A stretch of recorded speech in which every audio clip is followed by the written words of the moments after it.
Ik was pas aan het winkelen in de supermarkt.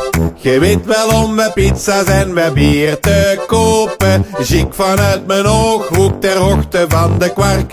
Een prima ogenprulleke achter mijn rug langs lopen. Ik keek vlug achter hem, maar helaas ik was te laat. En het enigste resultaat van mijn opgewonden staat is een stijve, ja een stijve, zo dikke stijve, stijve nek.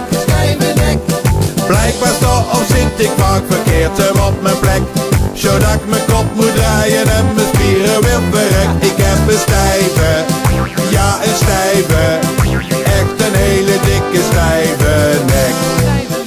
Stijve nek, ja, dat weet ik ook niet. Sander daar stak in de bus, onderweg is naar de stad. Gewoon maar in de spiegeling van het raam te kijken. Toen ik zag dat erachter met een heel schoon deurske zat. En ik dacht, god die wil ik wel eens aan gaan spreken. Ik keek vlug achter hem, maar helaas ik was te laat. En het enigste resultaat van mijn opgewonden staat is een stijve, ja een stijve, zo dikke stijve, stijve nek.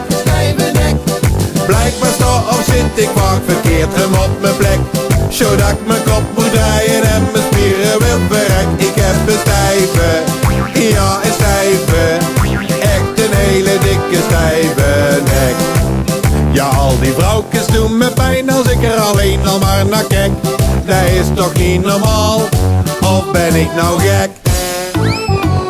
Ik heb een stijve, ja een stijve, zo'n dikke stijve, een stijve nek. Blijkbaar sta of zit ik vaak verkeerd hem op mijn plek, zodat ik